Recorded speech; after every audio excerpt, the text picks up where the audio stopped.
This video is a continuation of the series where I break down the best player from every team at the World Cup. This time we're covering the key players and standout names from the countries in groups G through L. I've pinned a comment with the link to part 1, where I went through the best players from groups A to F. Go check that out if you haven't already. You can also watch it after part 2 if you prefer. But no more stalling, let's get into it, starting with the teams in group G. In this group, we've got Belgium, Egypt, Iran, and New Zealand. Let's start with Belgium. Belgium's golden generation produced exactly 0 trophies. What it leaves behind is a goalkeeper who, in my opinion, is the best in the world right now, Thibaut Courtois. Well, he suffered a right quadriceps muscle injury around March, causing him to miss roughly 6 weeks. He has returned to partial training and is currently targeting a return in mid-May, so it looks very likely that he'll play in the World Cup. Some great players from the golden generation are still the pillars of the team. De Bruyne at Napoli is still one of the best passers in world football. Lukaku alongside him, physical, experienced, a constant handful for any defense. Doku at Manchester City, great in one-on-one situations. It's still a very good team that could suddenly make a deep run, so it's definitely worth keeping an eye on them. Now Egypt. Mohamed Salah has been carrying Egypt for the better part of a decade. He's 33 now. This might be his last World Cup playing at this level, and for the first time in a long time, he's not doing it completely alone. Omar Marmish is there alongside him, and that changes things for Egypt. Behind the scenes, El Shanawi is still the man between the posts, experienced, reliable, the kind of goalkeeper you want in a tournament. And Trezeguet, when fit, adds another attacking option that gives Egypt a bit more unpredictability going forward. But the reality is simple. If Salah plays well, Egypt can cause problems in this group. If he doesn't, they probably go home early. That's the weight he carries every time he puts on that shirt. He's used to it by now. Now let's talk about Iran's situation. Iran's place at this tournament has been in serious doubt since the US-Israeli war on the country. Iran requested their group stage matches be moved out of the United States to Mexico. FIFA rejected that request. Iranian Football Federation officials, including Federation President Mehdi Taj, were turned back at the Canadian border on their way to the FIFA Congress in Vancouver. Iran was the only nation among 211 member associations not present at that Congress. And yet, FIFA President Gianni Infantino stood up and said it clearly. Of course, Iran will be participating at the FIFA World Cup. And of course, Iran will play in the United States of America, a nation at war with the host country? Playing football on that host country's soil? If both nations advance as runners-up from their respective groups, the US and Iran would meet in the round of 32 in Dallas. Now, the football. Taremi is the team's best player. One of those players European football consistently undervalued until it was obvious. Around him, Iran have real pieces. Sardar Azmoun, who spent time at Bayer Leverkusen before moving to the Middle East, is still a physical, dangerous forward on his day. Alireza Jahanbakhsh had years of European football under his belt, including a stint in the Premier League at Brighton, and is now at Dender in Belgium, still capable of producing something on the wing when it matters. And in goal, Alireza Bayram, one of the great human stories in world football, a man who grew up without a home and became his country's starting goalkeeper. Let's see if Iran will actually make it to the World Cup. The situation is still very tense. I hope Iran can play the World Cup safely. The last team from Group G. Rugby is their national sport. Football is an afterthought. And yet New Zealand are at the World Cup with a Premier League striker leading their attack. Chris Wood has spent years being quietly effective at the top level of English football. Burnley, Newcastle, Nottingham Forest. Not a headline name, not a 30-goal-a-season striker, but physical, experienced, and hard to deal with in and around the box. Joe Bell organizes the midfield at Viking FK in Norway. Liberato Kakis brings energy from left back at Wrexham. Ben Old offers pace and directness on the wing at Saint Etienne. Honest players, hard-working players. But this is a team I fully expect to go home after the group stage. What do you think about the Iran situation? Give me your opinion in the comments below. And don't forget to leave a like and subscribe too. This channel is only 1 month old, and your support really helps me a lot. Group H now. Spain, Cape Verde, Saudi Arabia, and Uruguay. Spain are one of the genuine favorites for this World Cup. European champions, one of the deepest squads in the tournament, and a 17-year-old who might just be the best player here. Lamine Yamal is Spain's biggest star. He's currently recovering from an injury, and there's a chance he could return just in time.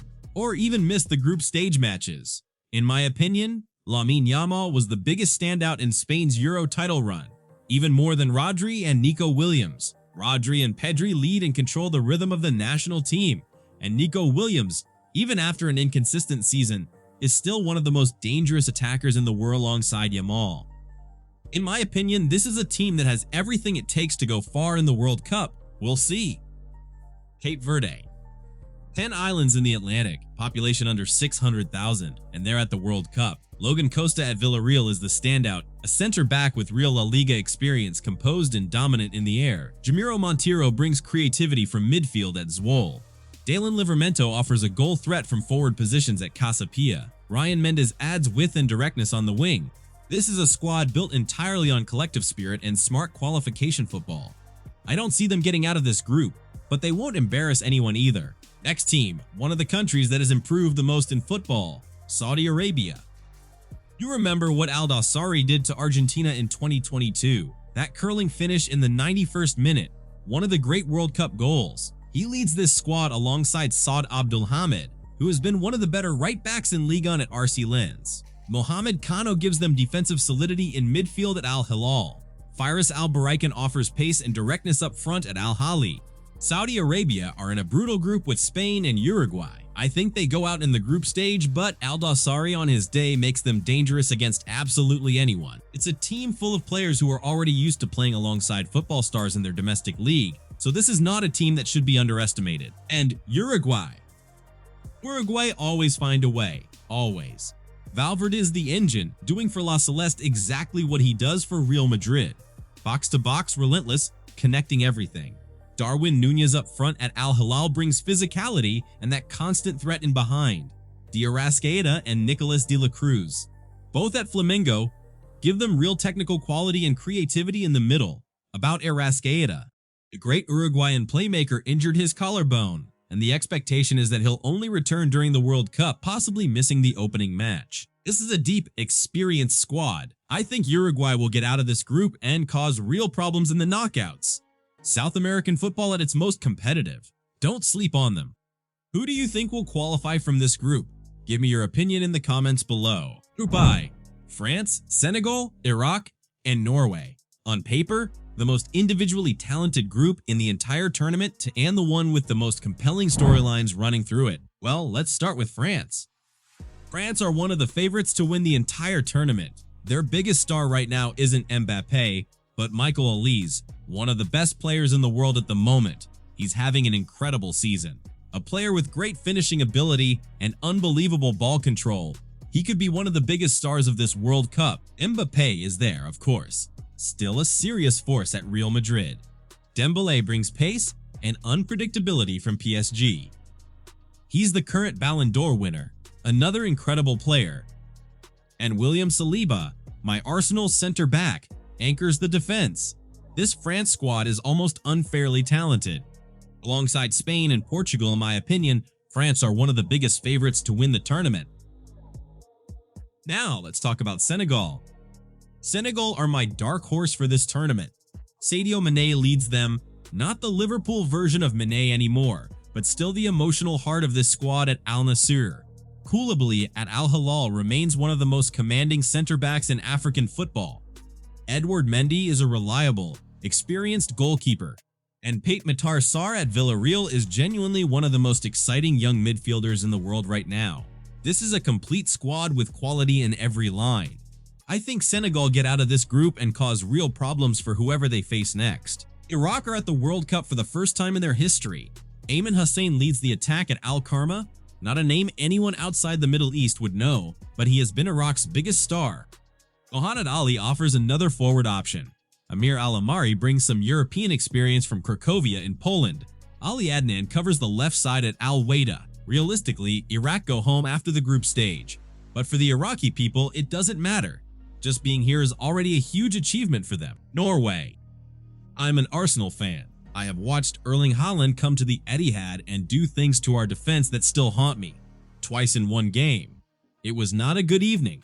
But when one of the best strikers on the planet plays his first ever World Cup, you have to appreciate it. Martin Odegaard, behind him, Arsenal's captain, by the way, is one of the most creative midfielders in the world. Antonio Nusa at Leipzig provides real pace and directness on the wing. Patrick Berg does the defensive work at Boduslak Glimt. Norway are a genuine threat. I think they advance from this group. Holland at a World Cup is one of the most dangerous propositions in the tournament. Pay attention to them, because Norway could become one of the biggest stories of the World Cup. Who do you think will qualify from France's group? Well now, Group J: Argentina, Algeria, Austria, and Jordan, the defending champions group. Argentina, the current champions, and at the heart of it all, still Lionel Messi, 39 years old at Inter Miami. This is almost certainly his last World Cup, and he knows it. Julian Alvarez up front, now at Atletico de Madrid, brings relentless pressing and clinical finishing. Alexis Mac Allister at Liverpool controls the midfield rhythm. Enzo Fernandez at Chelsea is another great player. Argentina are still one of the favorites, of course, but their preparation during this World Cup cycle hasn't been the best.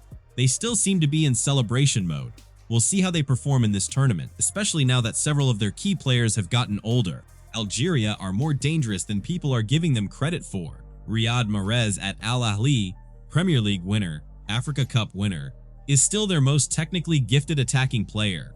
Rayan Ait-Nouri at Manchester City gives them genuine quality at left back, one of the best in that position in European football right now. Mohamed Amoura at Wolfsburg is a direct, physical forward who causes problems in behind. And Ibrahim Maza at Leipzig is one of the most exciting young midfielders in African football. I think Algeria make this group competitive. Might not advance, but they won't make it easy for anyone. Now, Austria. Austria are criminally underrated in these conversations. Marcel Sabitzer at Dortmund is the heartbeat, technically excellent, relentless, a player who delivers in the moments that matter. Konrad Laimer at Bayern gives them real athletic quality on the right side. Christoph Baumgartner brings creativity from Leipzig.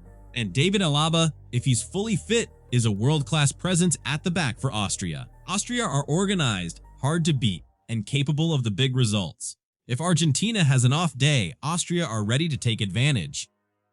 Austria had a good Euros and could maybe reach the round of 16 or even the quarterfinals in this World Cup. Keep an eye on them. Jordan, making their World Cup debut. First time in history. Yazan Al-Naimat leads the attack at Al Arabi in the Qatar Domestic League. Not a European name, but a player who got his country here. Mouzal Tamari at Stade Rennais in France is the one with the most European experience in this squad. A direct winger capable of causing problems. Ali Olwan provides another forward option. Yazan Al Arab brings defensive solidity from FC Seoul in South Korea. Jordan will have a very tough 3 games. I expect them to go home after the group stage, but this debut is a moment their football history will never forget. Do you think Argentina could end up struggling in this group? What's your opinion? Next group, Group K: Portugal, DR Congo, Uzbekistan, and Colombia. Portugal.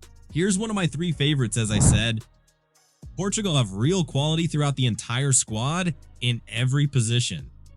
Cristiano Ronaldo has 971 career goals in official matches, 29 away from 1,000, a number no player in football history has ever reached. And he's walking into a World Cup with that number hanging over everything he does. At 39 years old at Al Nassr, still the captain, still the emotional center of this Portugal squad. The question isn't just whether Portugal can go deep in this tournament, it's whether Ronaldo can reach the most extraordinary individual milestone in the history of the sport before he retires. Around him, Vitinha at PSG is one of the most intelligent central midfielders in European football. Bruno Fernandes at Manchester United remains one of the most creative attacking midfielders in the Premier League.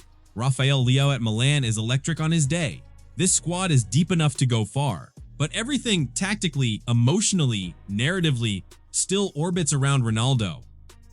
I think Portugal advanced from this group comfortably. How far they go after that is the real question. Democratic Republic of Congo. Yes, the full name. Congo is African football's sleeping giant. Over 100 million people, talent spread across every major European league. And this is their chance. Yoane Wissa at Newcastle has been one of the Premier League's most consistent forwards over the last 2 seasons, direct, physical, sharp in the box. Cedric Bakambu at Real Betis brings experienced forward play as backup. Noah Siddiqui is a promising central midfielder at Sunderland. Chancel Mbemba at Lille is a solid, experienced center back.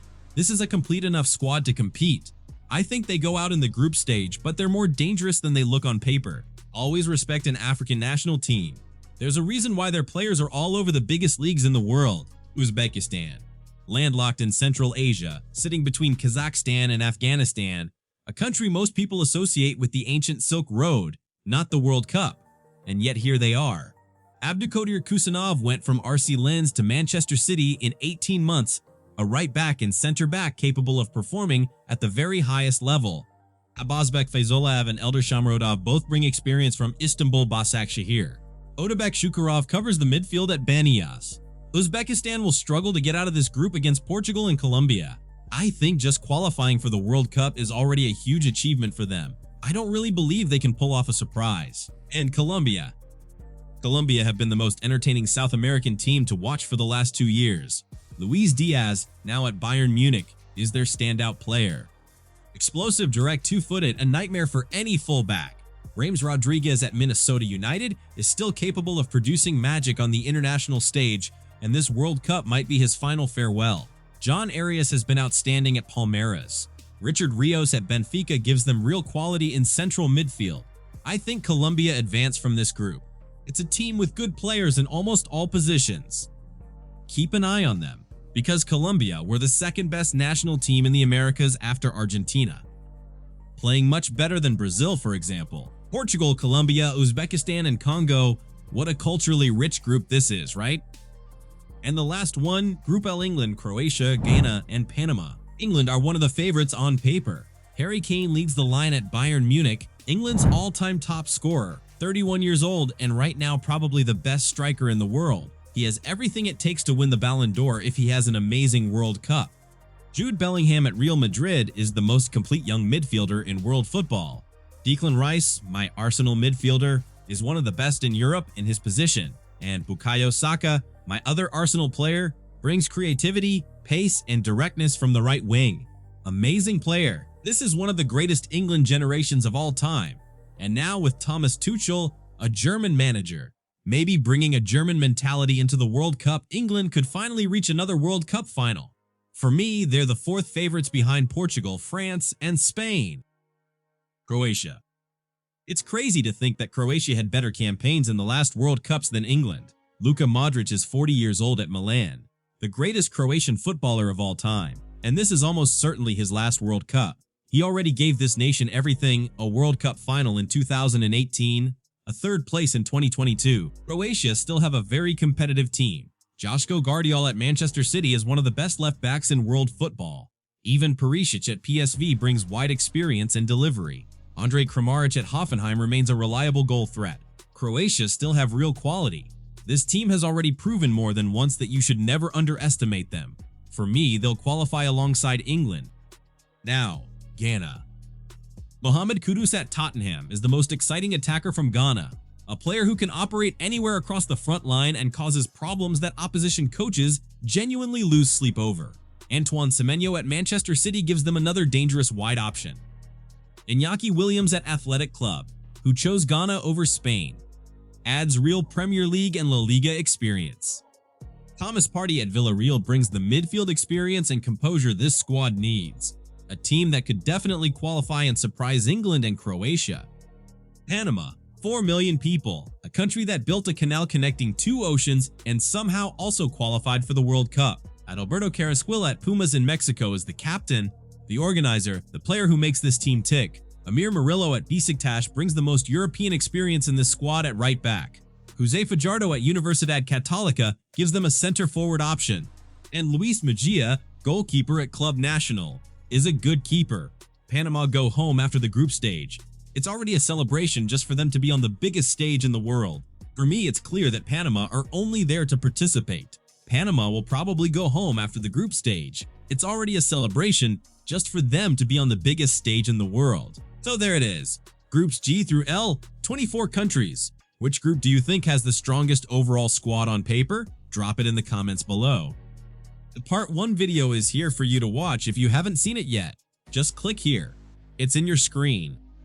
See you in the next one. This is just the beginning.